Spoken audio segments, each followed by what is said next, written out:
Assalamualaikum warahmatullahi wabarakatuh. Waalaikumsalam warahmatullahi wabarakatuh. Alhamdulillahirabbil alamin wassalatu wassalamu ala asyrofil anbiya'i wal mursalin wa ala alihi washabihi ajmain.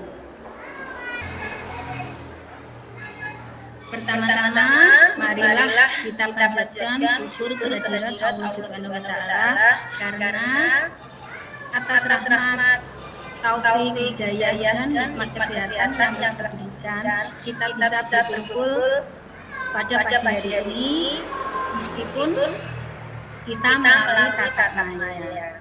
Selawat dan salam tetap tercurahkan kepada junjungan kita Nabi Muhammad Sallallahu Alaihi Wasallam, karena alhamdulillah kita bisa jauh dari zaman jahiliyah menuju zaman terang benderang. Ibu, saya mengucapkan banyak terima kasih karena Ibu telah dengan mengikhlaskan hati, meringankan diri dan untuk bergabung dengan saya dalam benar dalam tugas menyampaikan apa yang saya dapat dalam program Guru Penggerak selama 3 bulan ini. Alhamdulillah, saya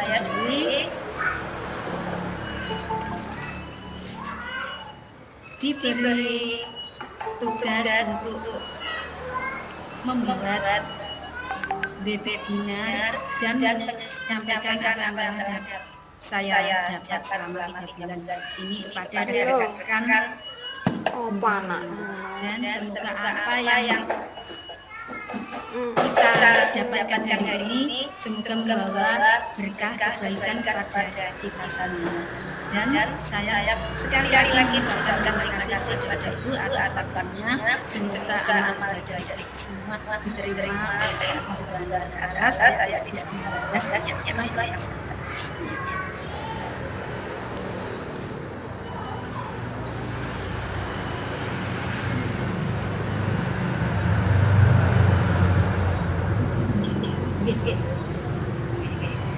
Ibu-ibu sekalian, mohon maaf saya mulai sekarang bisa nggih, Ibu? Terima kasih. Saya izin untuk share screen dulu, Ibu.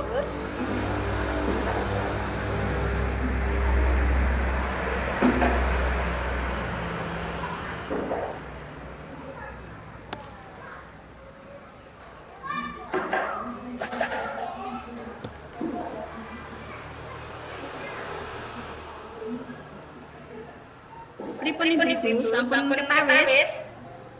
Sudah kelihatan, Bu? Sudah, Bu.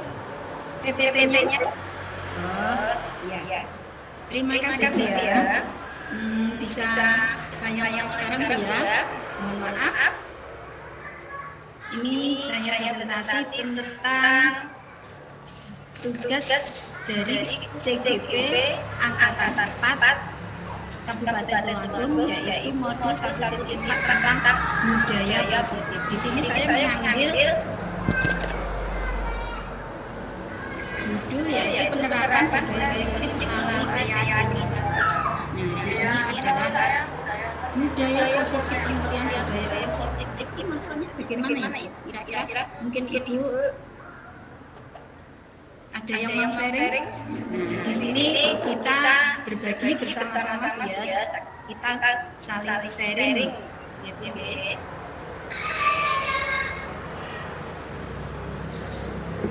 Halo, masih dengan saya, Bu?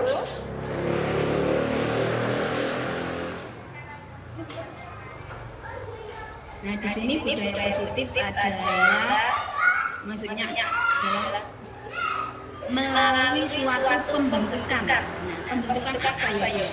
Di sini adalah biasanya di sekolah itu adalah pembentukan karakter anak didik. Nah, dari pembentukan karakter itu dimulai biasanya dengan pembiasaan. Setelah pembiasaan makin lama makin terus kita lakukan berkelanjutan, akhirnya menjadi suatu karakter. gitu nggih Bu nggih. Mungkin budaya positif ini sudah Ibu terapkan di lembaga ibu-ibu semuanya. Nggih Bu nggih.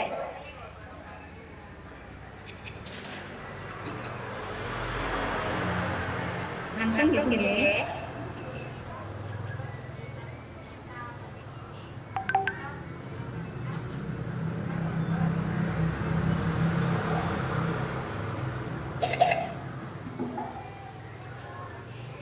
Sebelum kita masuk ke bahasan materi, mari kita berdiskusi sebentar ya. Nah, mungkin Ibu apakah Ibu atau Bapak pernah siswa mungkin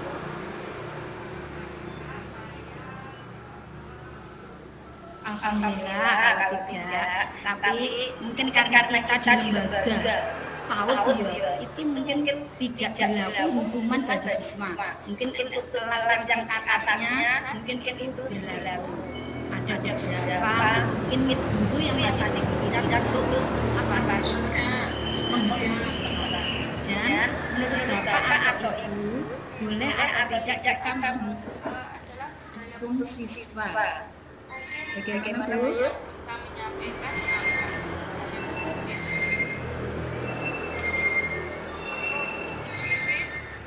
Halo Ibu, mohon.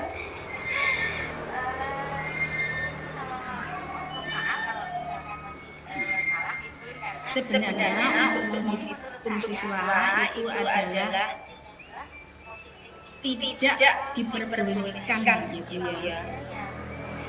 Karena mungkin hukuman ini mungkin menyakitkan bagi anak, membuat anak itu jadi pemberontak atau mungkin malah menjadi benci kepada kita. Itu ya Ibu. Pada kali ini materi yang akan mengurangi ngerekam. Kono ndak iso ngerekam tentang perubahan paradigma. Iki kan kula ngerekam ping mriki. Yang kedua yaitu antidisiplin dan teori maka manusia. Yang ketiga keyakinan keras, iman dan kebenaran. Yang keempat yaitu 5 posisi. Mriko mboten saged ngerekam, kula kan ngerekam Dan ping yang mriki. terakhir yaitu restitusi. Nggih, ping Termasuk aplikasi. pesan yang pertama kan aku mau kena aku nih. Mpun. Anu ke arek ngecek, Bu. Malah butuh nama ibu kandung. Nggih, tapi kula cek. Tapi lek memang belum aktif tulisannya anjen gitu. Ini dia nggih. Tidak apa-apa katanya Budaya Pak. positif atau ekosistem positif Iya yang kan, kita terapkan di tertaut PKP. sekolah. Nah, ini kita mengambil dari pemikiran yaitu Nek bulan tak panggahnya mboten saged pakai underscore di malah. Nek nek jenengan panggahan nih. yang mempunyai sembunyian yaitu tiga sembunyian itu nggih. Makan yo. Hafal betul. Tiga sembunyian Nama ibu kandung napa Bu? Sri yaitu Sri Pi ing Narsoso tutu ing Madiun Bangkaso dan Tumuri Bihayayana. Nah, di sini jenengan kita mengambil semboyan beliau yaitu yang Tuturi Handayani. Karena apa sebagai pendidik kita itu adalah 72 nggih. ngomong dan kita di sini perannya adalah mendidik. Nah, mendidik ini menurut beliau adalah harus sesuai dengan kodrat. Kodrat itu ada dua. Kok langsung aktif ya? Aku ngomong karo wong-wong kabeh nggih ngeten. Jadi kita mendidik anak sesuai alam. Niki kan mriko. Yaitu sesuai dengan jalannya. Niki nih. Niki saking Pusdatin nggih. Niki akun jenengan sing anyar. Nah, Ada sebagai dua pendidik jenengan duwe diibaratkan adalah sing email pendidik itu adalah seorang petani di sini. Ya, yaitu mboten mriko langsung. seperti contohnya menuntut tumbuhnya padi di sini anak itu diibaratkan Maksudnya adalah tak padane Indah Rohmi 72. padi. Karena apa? Seorang guru itu juga harus mengetahui karakter setiap anak, bakat dan minatnya. begitu ya. Nah, ini adalah Betul, TK. budaya positif dan ekosistem atau lingkungan yang positif.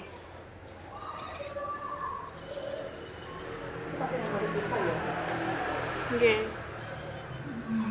Nah, ini ada implementasi budaya positif di sekolah atau di lembaga saya Bu ya. Nah, ini contoh atau kegiatan yang kami terapkan di lembaga kami, yaitu di TK Islam Al-Nur Bungur Karangrejo. Nah, seperti ini Bu ya. Mungkin di lembaga itu lebih banyak sekali budaya positif yang sudah diterapkan di sekolah-sekolah panjenengan. Seperti ini, sebelum berbaris masuk kelas kita berbaris bersama teman-teman, dan nah ini kita melakukan pembiasaan baik tentang menyanyi, hafalan surat-surat pendek dan sebagainya. Itu implementasi, contoh implementasi budaya positif di sekolah. Setelah kita masuk materi yang pertama, yaitu tentang perubahan paradigma teori kontrol. Di sini adalah saat ini kita dan masih banyak rekan-rekan kita, rekan sejawat yang masih kerangka berpikirnya adalah guru bisa mengontrol murid. Nah, maksudnya guru mengontrol murid, yaitu guru itu sebagai apa?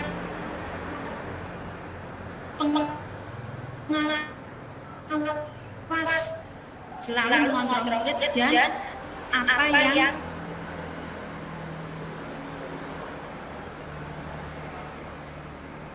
guru mau harus guru dapat menguatkan karakter. Padahal di sini kalau kita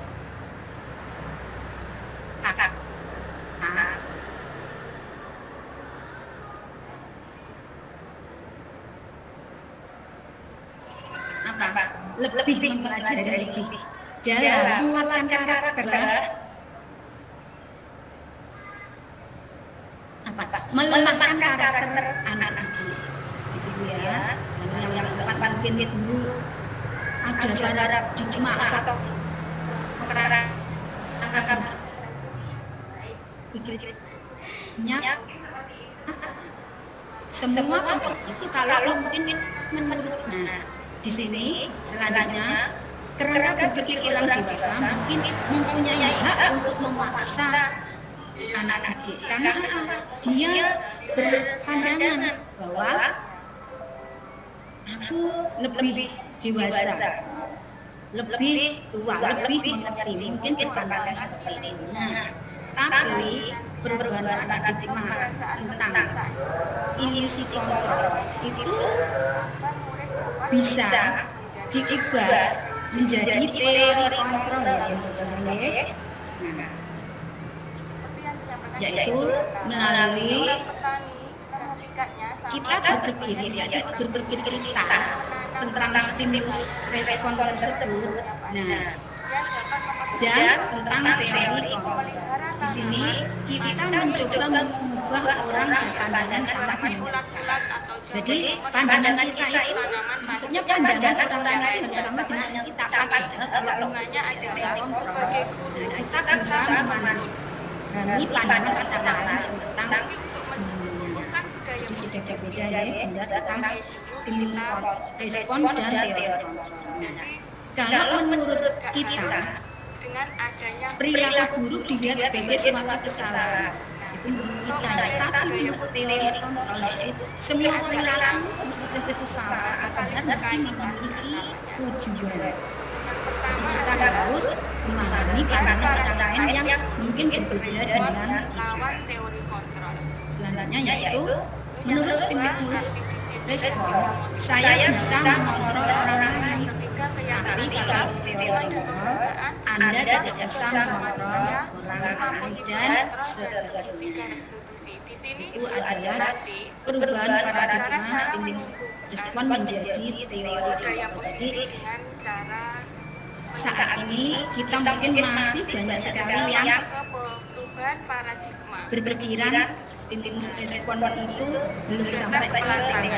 Mungkin kita juga masih berpikiran seperti itu. Sobeklah secari kertas kecil, tulis benda atau Contohnya sesuatu ya, yang sangat di sini berharga. adalah Letakkan di materi salah satu yaitu tangan Anda teori yang motivasi perilaku manusia. dengan segala daya. Buatlah sebuah kepalan teman Anda Di sini, akan mencoba dengan sekuat tenaga dengan berbagai cara meminta Anda maaf Bunda, memberikan terlewat kalimat tersebut. ada Bunda ya. Nah setelah itu tadi Bunda kita pembahasan tentang stimulus respon dan teori kontrol. Nah ini Ambar atau ada apa makna disiplin itu. Nah di sini merayu disiplin dasar dari bahasa Latin yang artinya disiplina, artinya belajar. Nah, ini diambil dari apa? misal dikasih Sokrates dan Plato. ini menyangkut teori Di sini disiplin itu membuat orang menggali potensinya menuju sesuatu apa yang dia lakukan. Tapi saat ini ya, mungkin disiplin itu sudah berubah makna di sini, yaitu disiplin dalam kita telah berubah menjadi sesuatu yang dilakukan oleh seseorang pada orang lain. Jadi kecenderungannya adalah menunjukkan disiplin itu dengan ketidaknyamanan, bukan dengan menghargai apa yang Nggih. sekarang ini sudah berarti bukan seperti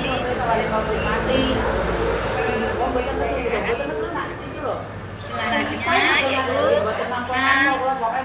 yaitu materi selanjutnya tentang teori motivasi perilaku manusia.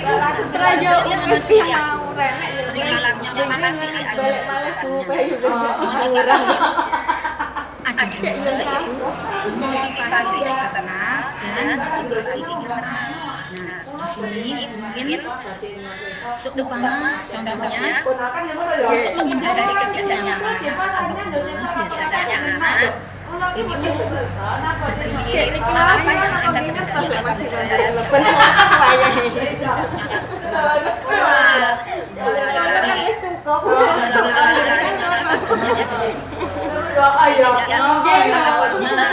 melakukan motivasi eksternal karena dia melakukan suatu perbuatan dan kembali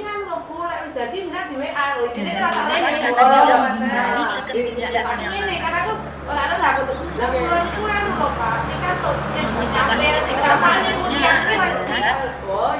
Dia melakukan sesuatu menghindari ketidaknyamanan karena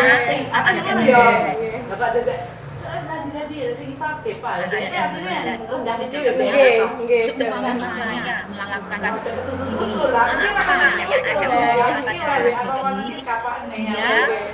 melakukan ini apa yang akan terjadi, dia mau carane pikirannya anak dhisik nggih.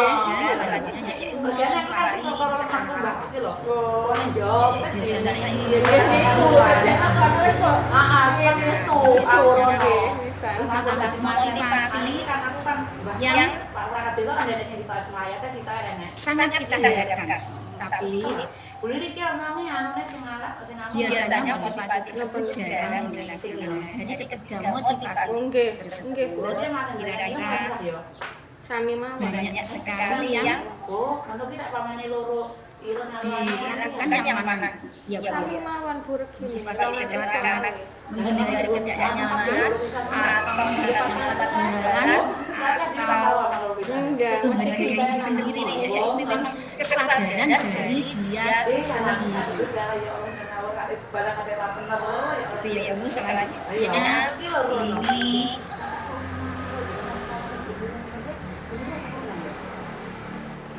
ada materi selain yaitu tentang keyakinan kelas, hukuman dan penghargaan. Nah, di sini ya udah suatu budaya positif di sekolah itu sudah saya yakin sekali sudah banyak diterapkan di lembaga-lembaga panjenengan sudah. Nah, seperti apa contoh keyakinan kelas, hukuman dan penghargaan? Oke. Itu ya wong mereka ya. Aku ki aja ya santet lu harus aku terima apa-apa. Memang lho bulu cilik mulai ya. Ini kesleo Pijakannya ya ini apa ya ada peraturan harus menit lho. Udah kena aku. mengapa ada beberapa PTM, mengapa harus datang tepat waktu. Jadi keyakinan itu biasanya dibuat melibatkan kalau di sekolah melibatkan guru dan murid. Jadi keyakinan kelas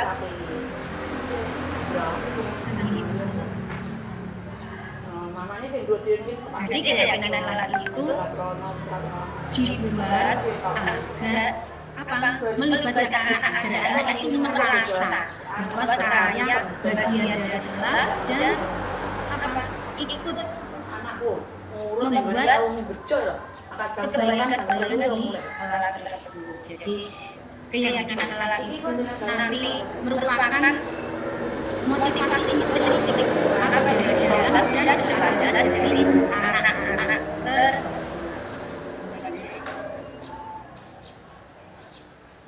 Nah, untuk mendukung motivasi internal kembali ke nilai-nilai atau keyakinan lebih menggerakkan seseorang dibandingkan mengikuti serangkaian peraturan.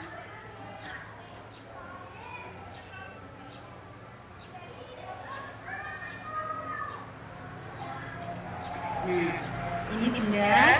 Nah, ini di lembaga kami, yaitu kami membuat keyakinan kelas bersama-sama murid-murid di sini. Nah, jadi ini contoh implementasi keyakinan kelas dan membuat keyakinan kelas bersama anak-anak di lembaga TK. Nah, mungkin untuk keyakinan kelas yang lebih atas seperti SD, SMP, dan SMA, mungkin caranya berbeda ya Bunda ya. Ini kalau di TK, di lembaga TK ini caranya lebih sederhana seperti contohnya ini ada contoh gambar atau foto waktu kami membuat keyakinan kelas, yaitu di sini kami sebagai guru yaitu memberi kesempatan kepada murid-murid untuk mengungkapkan pendapatnya bagaimana ya kelas yang mereka inginkan, yang mereka impikan. Nah, di sini murid belajar untuk mengungkapkan pendapatnya. Nah, setelah itu kami guru yaitu menulis di papan tulis di atas kertas agak besar apa saja yang diinginkan oleh murid-murid tersebut. Nah, di sini murid-murid menghias kertas tersebut sesuai dengan keinginan murid-murid tersebut. Dan kami guru dan murid berjanji untuk mengimplementasikan ke dalam pembiasaan setiap dan saling mengingatkan berkeyakinan kelas. Nah, ini contoh keyakinan kelas yang kami buat Bunda. Untuk selanjutnya yaitu keyakinan kelas tadi apa bedanya? Maksud saya, keyakinan kelas atau nilai kebajikan yang tujuh. Ada peraturan di sini ada keyakinan kelas. Contohnya peraturan seperti, selalu kembalikan buku ke tempat dapurnya. Di sini adalah anak-anak mempunyai tanggung jawab. Karena keyakinan kelas yang akan dibuat tadi adalah seperti tanggung jawab, disiplin, saling menghormati dan menyayangi, menjaga kebersihan dan lain-lain. Nah, dilarang selanjutnya yaitu peraturan dilarang mengganggu orang lain.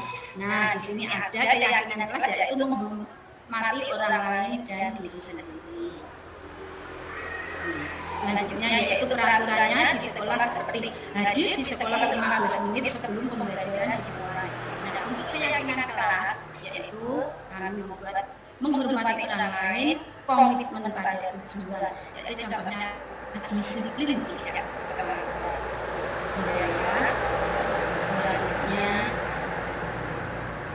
itu kalau di sekolah saat ini karena masih pandemi akhir yaitu menggunakan masker, yaitu tentang kesehatan dan keselamatan. Itu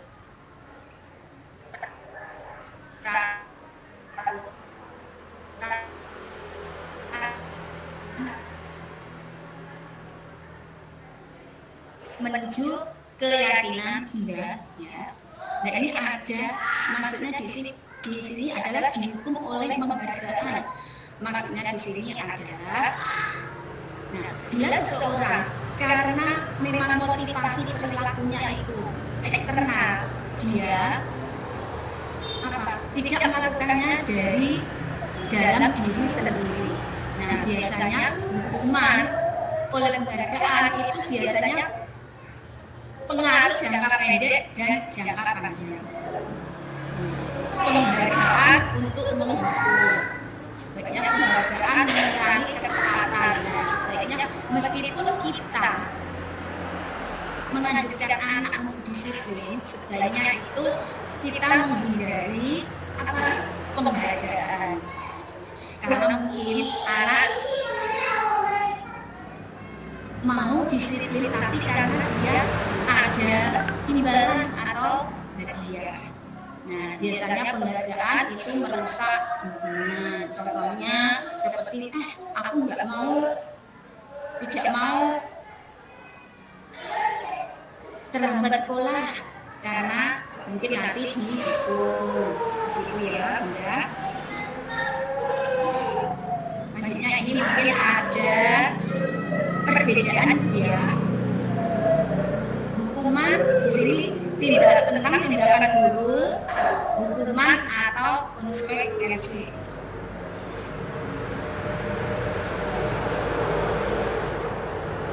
Di sini contoh tindakan guru seumpama ada murid terlambat, biasanya guru menyuruh murid mencatat. Nah, contohnya dengan saya tidak akan terlambat sebanyak 100 kali karena terlambat datang ke sekolah. Itu masuk apa Bu? Ya, hukuman.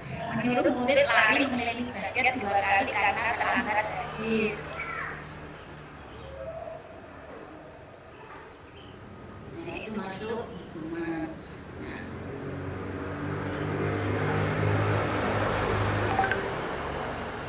Contoh lagi selain hukuman yaitu meminta murid mengganti kertas tugas teman yang dicoret-coret. Itu merupakan hukuman dan konsekuensinya, gitu ya.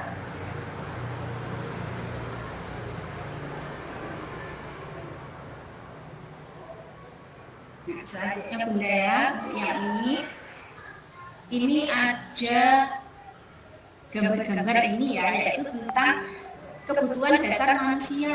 Ada gambar bintang, kupu-kupu, balon, ini bentuk hati. Nah, ini adalah ada 4 kebutuhan dasar manusia untuk bertahan hidup ya, survive.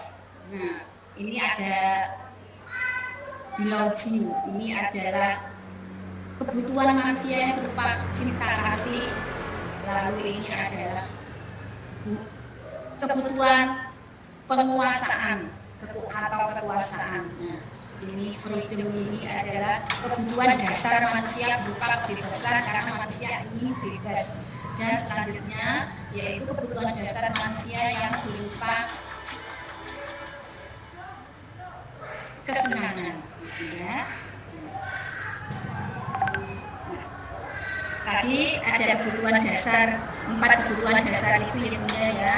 Nah, tolong Bunda, ini merupakan kebutuhan apa ya Bunda kira-kira? Seperti Ibu guru bilang, aku tidak boleh bersenandung sewaktu mengerjakan tugas.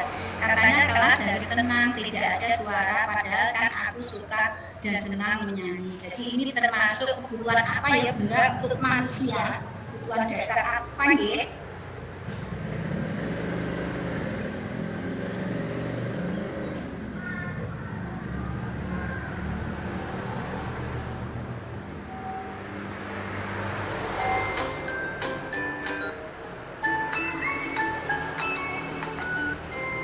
Nah ini kalau ini berarti dia masuk fun tadi ya, kesenangan karena dia senang sekali menyanyi. Dan selanjutnya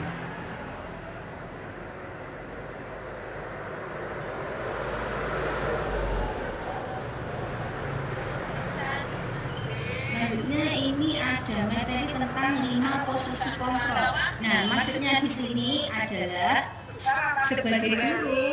Nah, kita harus mengetahui tentang 5 posisi kontrol. Nah, di sini kita sebagai guru berperan sebagai apa?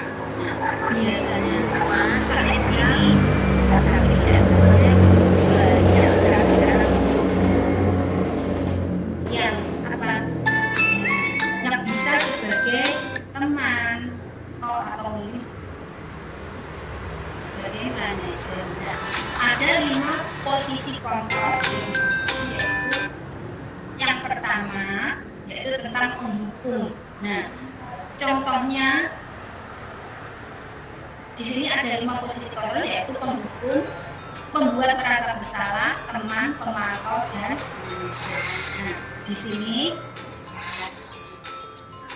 untuk posisi kontrol sebagai pendukung biasanya itu menunjuk anak tersebut dan menyindirnya. Selanjutnya, kalau untuk pembuat merasa bersalah biasanya ini adalah guru berceramah dan mengatakan seharusnya atau itu kecewa, dan guru sebagai teman di sini adalah biasanya guru membuat alasan-alasan untuk muridnya. Di sini kita sebagai guru sebagai pemantau adalah menghitung dan mengukur. Nah, selanjutnya yaitu guru ini tingkat yang paling tinggi ya Bu ya. Nah, ini sebagai manajer. Nah, di sini biasanya sebagai manajer guru mengajukan pertanyaan tersebut. Nah, kita di sini sebagai guru, kira-kira di sini kita posisinya di mana ya? Ya.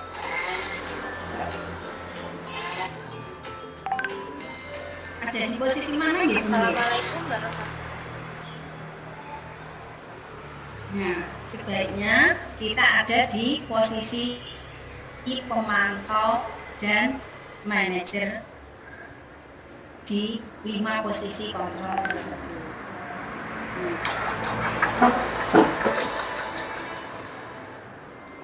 Dari paparan saya yang masih separuh ini, kira-kira ada pertanyaan Bu?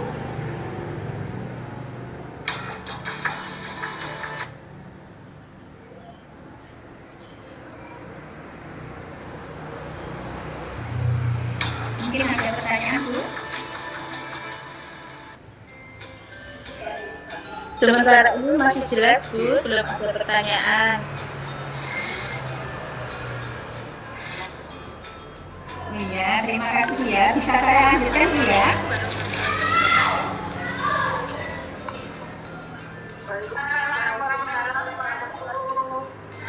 Terima kasih ibu-ibu semua yang sudah Bisa saya lanjutkan sekarang? acara Nah, webinar yang saya selenggarakan. Bagaimana kabarnya ibu-ibu semua? dari 5 posisi kontrol tersebut, kira-kira kita tadi ada di posisi mana ya Bu ya? saja, semoga saja kita ada di posisi sebagai manajer dan pemantau. Nah, kita sebagai guru sangat menghindari sekali posisi seperti penghukum, pembuat merasa bersalah, dan sebagai pemantau. Kalau sebagai teman mungkin masih bisa kita terapkan ya, jangan sampai kita sebagai guru berada di posisi menghukum atau membuat merasa bersalah. Lagi kita ada di lembaga nyata yang bawah, yaitu di lembaga anak-anak yang masih tumbuh, semuanya perkembangannya masih tumbuh. Sebaiknya kita ada di posisi pemantau atau Menyenangkan Bu Mila. ya. Bapak Ibu itu saya rasa menyenangkan, tapi kalau siswanya mungkin masih perlu adaptasi ya, karena satu jumpa belum tentu setiap hari. Ya.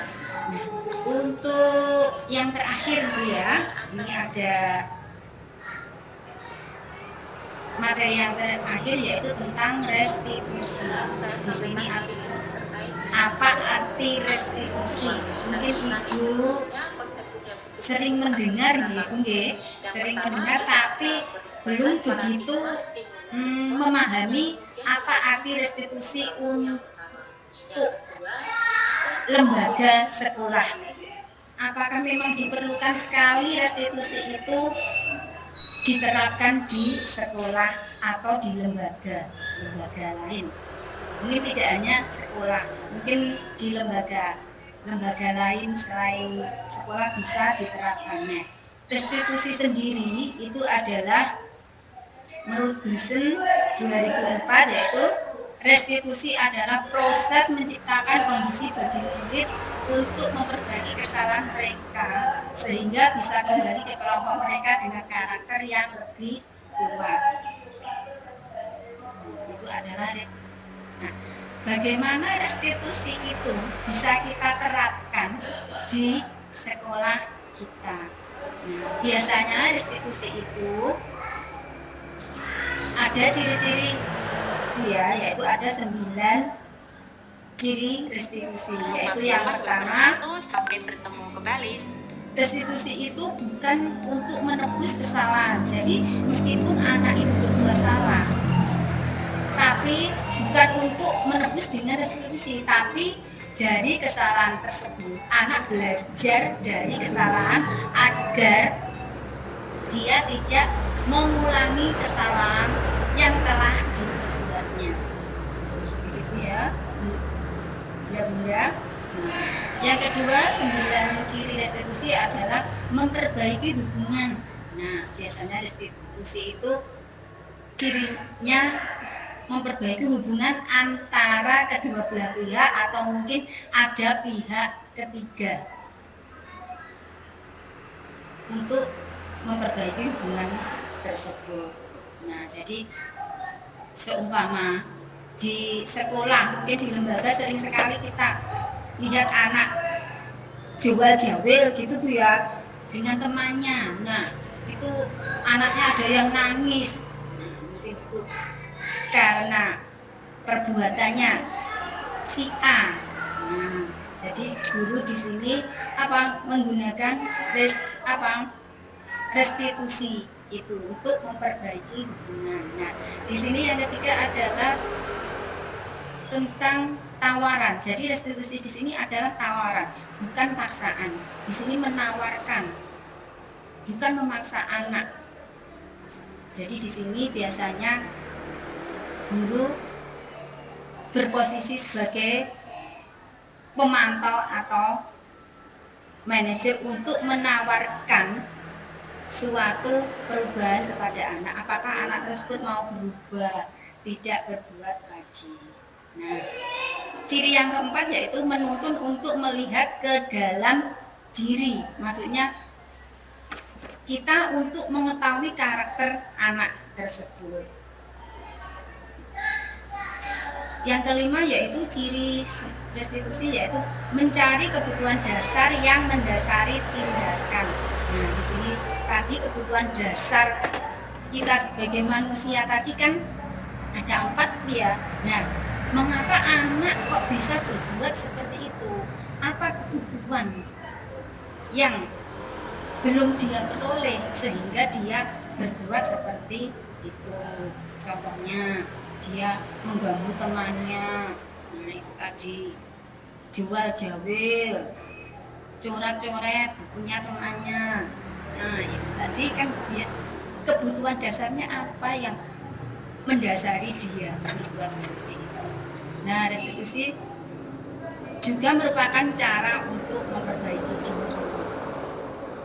Restitusi juga fokus pada karakter, jadi untuk pembentukan karakter, termasuk pembentukan karakter.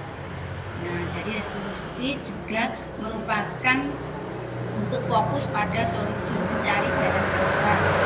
Dan yang terakhir yaitu restitusi, mengembalikan murid yang berbuat salah pada kelompoknya. Selanjutnya ya, itu tadi kita restitusi, pengertian restitusi dan ciri restitusi itu tadi ada 9. Nah, ini ada gambar tentang segitiga restitusi. Nah, ini maksudnya apa ya? Nah, di sini alhamdulillah kami CGP Angkatan 4 Kabupaten Tulungagung mendapatkan banyak sekali ilmu yang kami dapatkan setelah mengikuti pendidikan guru penggerak tersebut. Nah, seperti contohnya ini adalah ilmu-ilmu yang sangat baru yang belum pernah saya kenal sebelumnya sebagai guru. Nah, seperti contohnya ini adalah segitiga restitusi. Nah, di sini ya Bu, segitiga restitusi ini ada 3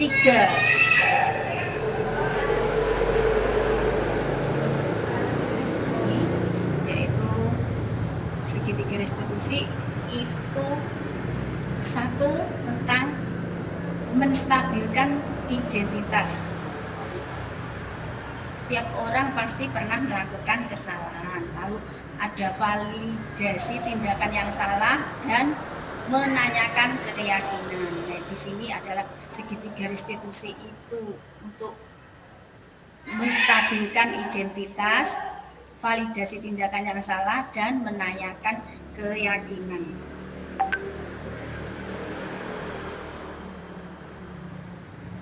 Nah, di sini biasanya untuk menstabilkan identitas, biasanya guru yaitu menanyakan, berkata, setiap orang pasti pernah melakukan kesalahan. Biasanya kalau kita dengan murid-murid kita, tapi karena kita ada di lembaga PAUD, kita melakukan segitiga restitusi itu dengan cara yang sederhana sekali ya Bunda ya. Berbeda dengan kalau kita ada di lembaga yang lebih tinggi. Nah, setiap orang pasti pernah melakukan kesalahan. Bu guru juga begitu, guru juga pernah melakukan kesalahan. Nah, selanjutnya untuk menstabilkan identitas tersebut, biasanya guru mengatakan kamu bukan satu-satunya yang pernah melakukan ini. Untuk menstabilkan identitas anak tersebut supaya dia tidak merasa bersalah, gitu ya. Nah, untuk validasi tindakan yang salah, maksudnya ini adalah biasanya setiap orang untuk melakukan suatu perbuatan itu pasti ada alasannya, gitu ya. Biasanya guru itu menanyakan kalau sudah ke tahap validasi tindakan yang salah ini, guru menanyakan atau berkata kamu tentu punya alasan mengapa melakukan itu. Jadi meskipun tindakan yang dilakukan itu salah atau itu biasanya ada alasannya, gitu ya Bunda. Nah, selanjutnya adakah cara yang lebih efektif untuk mendapatkan apa yang kamu butuhkan? Nah, ini tadi berarti apa masuk di apa itu kebutuhan dasar manusia tadi. Nah, dia melakukan hal-hal memang yang kita anggap salah, tapi apa itu? Dia melakukannya dengan cara yang kurang tepat. Nah, di sini untuk menanyakan keyakinan, tahap untuk menanyakan keyakinan di sini yaitu biasanya guru bertanya kepada murid tentang keyakinan kelas apa yang telah kita sepakati. Nah, di sini berarti guru dan murid sudah membuat keyakinan kelas. Nah, apabila dia memang berada di luar keyakinan kelas tersebut, dia akan merasa bersalah sendiri, begitu ya Bunda ya. Selanjutnya yaitu kamu ingin menjadi orang yang seperti apa? Nah, di sana untuk menanyakan keyakinan seperti itu ya Bunda, itu adalah segitiga restitusi yang tahap pertama, yaitu tentang menstabilkan identitas. Contoh dari tadi Bunda ya, yang pertama yaitu menstabilkan identitas itu sangat bermanfaat sekali untuk membuat murid yang merasa gagal karena berbuat salah menjadi positif terhadap dirinya. Nah, seperti ini bisa sekali kata yang dipakai oleh guru untuk menstabilkan identitas murid tersebut, seperti berbuat hal yang salah itu manusiawi, tidak ada manusia yang sempurna. Bapak Ibu juga pernah berbuat salah. Nah, di sini Bapak Ibu tidak mencari tahu siapa yang benar atau yang salah, dan lebih tertarik untuk menyelesaikan permasalahan ini. Nah, seperti itu untuk kata yang biasanya digunakan guru untuk menstabilkan identitas murid tersebut agar dia berpandangan positif terhadap dirinya sendiri tanpa menyalahkan diri sendiri. Nah ya, untuk tahap selanjutnya yaitu tentang tadi Bunda ya, validasi tindakan yang salah itu bermanfaat sekali untuk murid, yaitu membantu murid mengenali basic need atau kebutuhan dasar yang ingin dipenuhinya ketika melakukan kesalahan tersebut.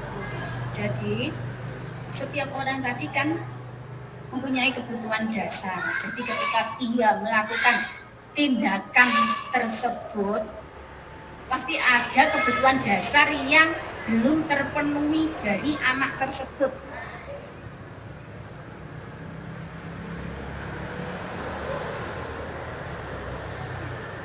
Nah, di sini untuk validasi tindakan yang salah biasanya kata-kata yang digunakan guru, nah ini kamu bisa saja melakukan hal yang lebih buruk tapi kamu tidak melakukannya. Kamu pasti punya alasan untuk melakukannya. Jadi setiap tindakan pasti ada alasan untuk melakukannya. Apa yang penting bagi kamu tetap berusaha menjaga sikap itu, tapi tapi tambahkan sikap lain yang meskipun anak itu tetap berbuat salah, tapi kita tetap mengingatkan untuk melakukan dengan sikap-sikap yang lain yang baru dan yang lebih baik. Nah, di sini murid belajar untuk mendapatkan kebutuhan tanpa harus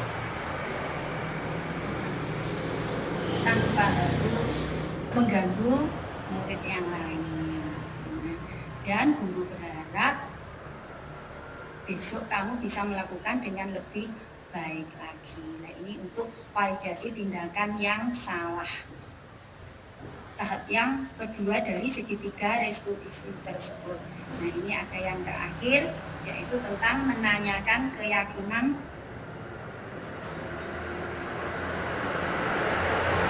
yang telah disepakati bersama-sama. Nah, Mbak, meskipun murid melihat kesalahannya dihubungkan dengan nilai tentang keyakinan mendasari manusia berinteraksi dengan orang lain. Di sini murid berinteraksi dengan guru dan teman-temannya. Tadi berkumpul dengan teman-temannya juga.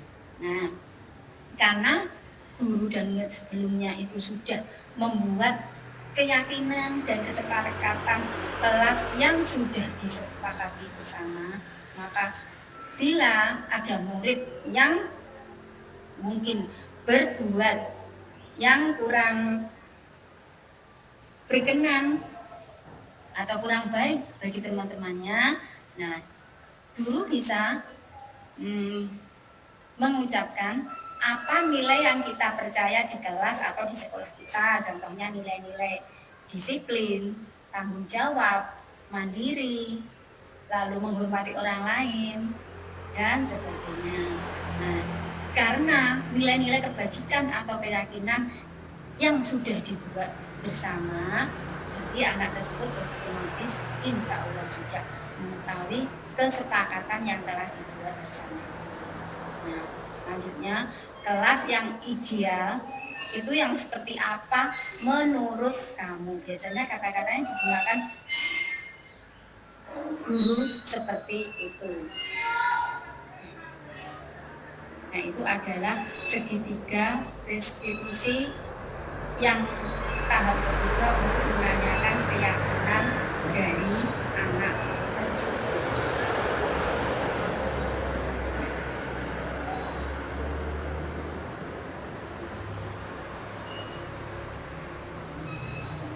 Untuk selanjutnya ya Bunda ya, ini ada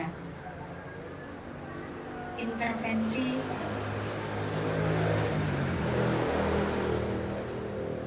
nah, di sini tadi kita sudah membahas tentang materi-materi yang sudah saya katakan tersebut. Nah, ini di sini saya akan intervensi, maksudnya campur tangan 30 detik. Nah, kira-kira apakah ini bisa menyikapi anak-anak yang semula misalkan melakukan pelanggaran. ini kita pakai Kebutuhan dasar manusia itu ada 5. Yang pertama adalah survival. Survival itu apa? Kebutuhan bertahan hidup. Kebutuhan yang bersifat fisiologis untuk bertahan hidup, misal kesehatan, rumah, dan makanan. Dasar manusia yang saat ini menjadi sikap yang membantu. Nah, ini biasanya kata-kata yang digunakan yang dipakai pada waktu menerapkan segitiga restitusi pada. ketiga adalah penguasaan. Selanjutnya, apakah wajar membuat kesamaan? Bisakah kita memperbaiki? Atas pengakuan dan kemampuan Nah, ini. selanjutnya Kebutuhan pengakuan biasanya setelah melakukan suatu kesalahan atas itu kemampuan. anak besok sudah siap untuk memulai sesuatu yang baru, maksudnya dia tidak akan mengulangi lagi. Nah, di sini kesepakatannya apa? Seperti yang Selanjutnya adalah fun. kesepakatan kelas yang sudah dibuat dan disepakati Nah, bersama-sama. kadang dari kepingin kesenangan itu anak-anak juga bisa melanggar peraturan. Contohnya, Ini adalah merebut contoh mainan temannya, dari terus ditanya, mengapa kamu segitiga restitusi yang telah saya terapkan di lembaga saya.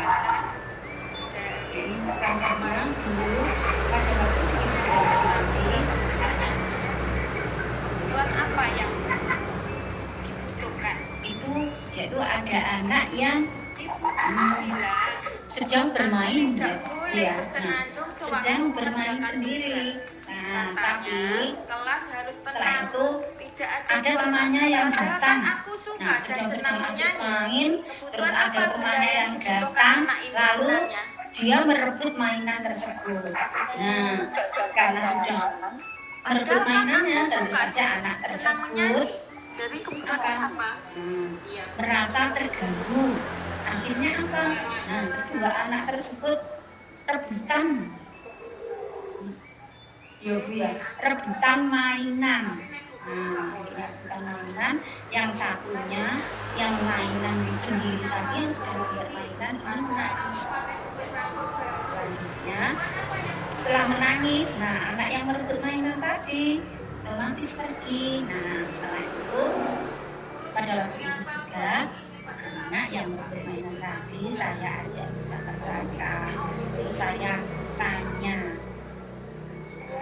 mengapa kamu tadi kok merebut mainannya, boleh apa tidak berbuat seperti itu.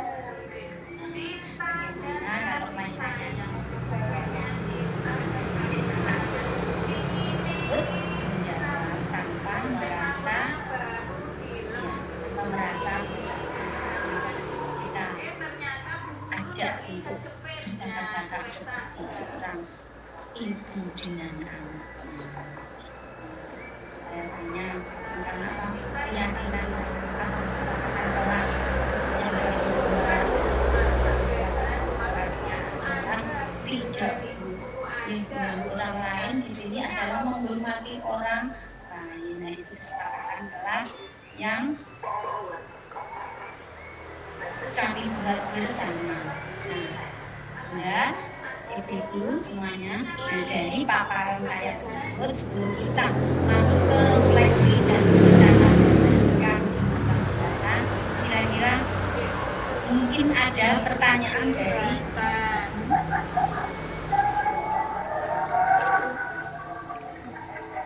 kebutuhan kebebasan. monggo yang ingin bertanya. Gambarku tidak rapi. Malah ibu guru nunjukin ke teman-temanku di depan kelas. Assalamualaikum warahmatullahi wabarakatuh.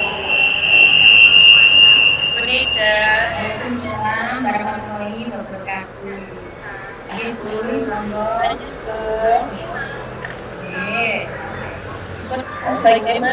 Bagaimana mengubah stimulus respon menjadi teori kontrol? Ya, terima kasih ya Bu ya atas pertanyaannya. Nah,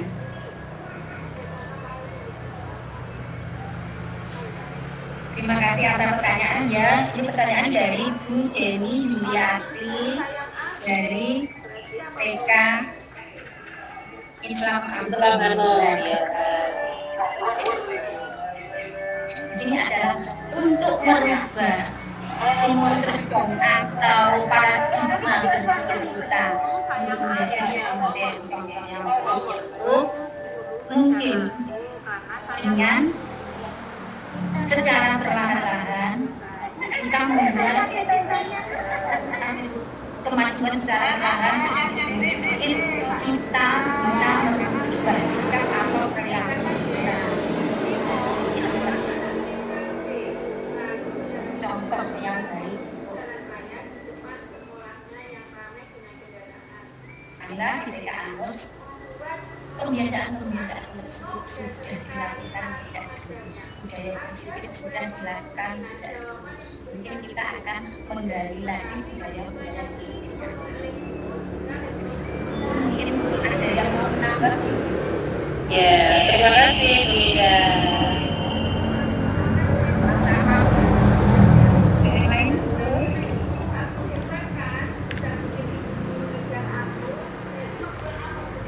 Assalamualaikum Bu Ida. Untuk pertanyaan selanjutnya mungkin Ada. Waalaikumsalam warahmatullahi wabarakatuh. Monggo. Karti, monggo. Penjelasan Bu Ida tentang budaya positif di sekolah ya Bu. Power. Apa ya Bu yang Kekuasaan, kebutuhan, keberhasilan budaya positif itu di sekolah? Ya, terima kasih Bu Karti. Nah, di sini biasanya setiap budaya positif atau tindakan itu ada tolak ukur keberhasilannya, gitu ya. Nah, di sini adalah sudah berhasil atau belum.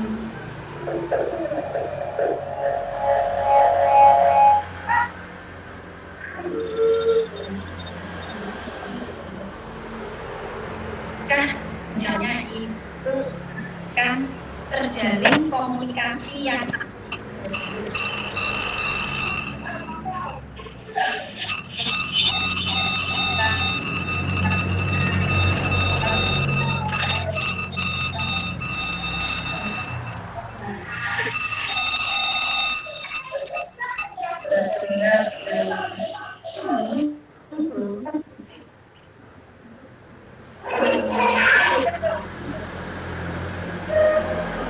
ini audionya Iya. selanjutnya yaitu tolak ukurnya tadi. Yang kedua yaitu di sini murid akan merasakan merdeka belajar karena pada keyakinan kelas tersebut anak belajar mengungkapkan pendapat dan tolak ukur dari keberhasilan suatu penerapan budaya positif. Nah, selanjutnya di sini adalah tolak ukurnya yaitu anak didik menjalankan kesepakatan kelas itu tanpa tekanan karena dia merasa sudah membuat keyakinan kelas atau kesepakatan kelas dan harusnya disepakati dari jadi dia sepakat dari dan motivasinya untuk disiplin itu berasal dari diri sendiri, motivasi intrinsiknya tidak melalui tekanan orang lain. Dan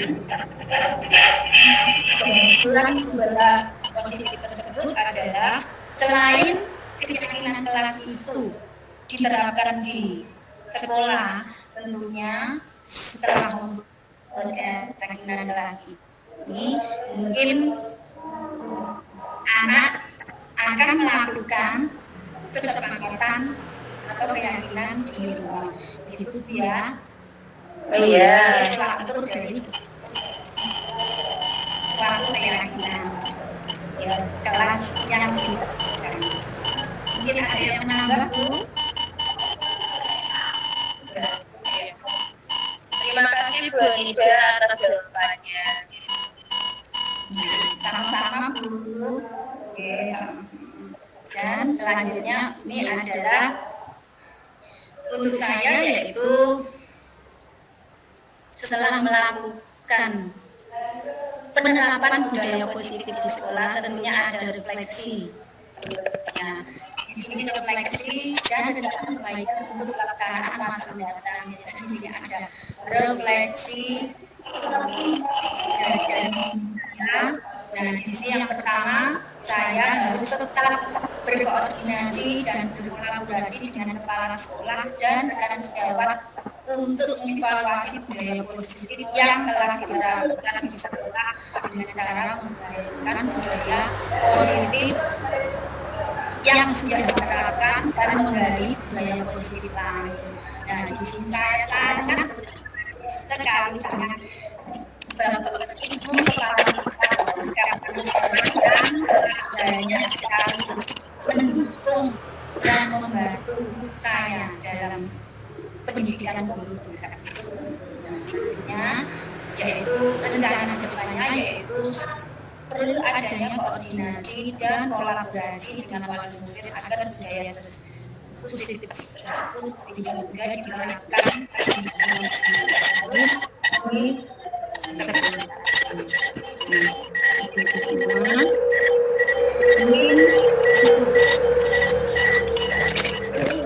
Ini cukup, ini yang bisa saya sampaikan. Banyak sekali kekurangan yang saya paparkan di sini. Ada kurang lebihnya, saya mohon maaf sekali atas kesediaan Ibu mengikhlaskan hati, menyempatkan diri dan meringankan jari-jari untuk bergabung dengan saya. Semoga Sami-sami, Bu. oleh Allah Subhanahu wa Ta'ala saya tidak bisa membalasnya. Hanya Allah yang bisa membalasnya. Amin.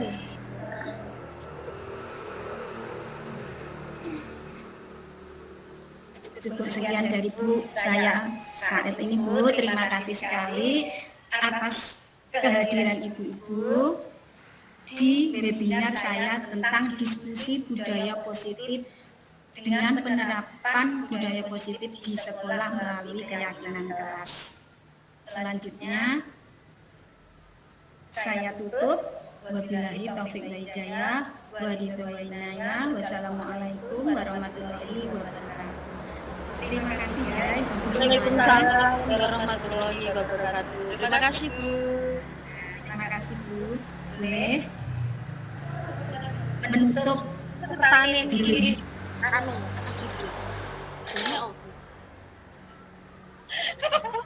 Terima kasih Bu Ani. Sami-sami. Suwun dulu kali. Ini salam dari salam Jadi Kati, Bututi, terima kasih sekali. Ya, sama-sama Bu. Boleh meninggalkan kata bisa, bisa meninggalkan kata. Terima kasih Bu.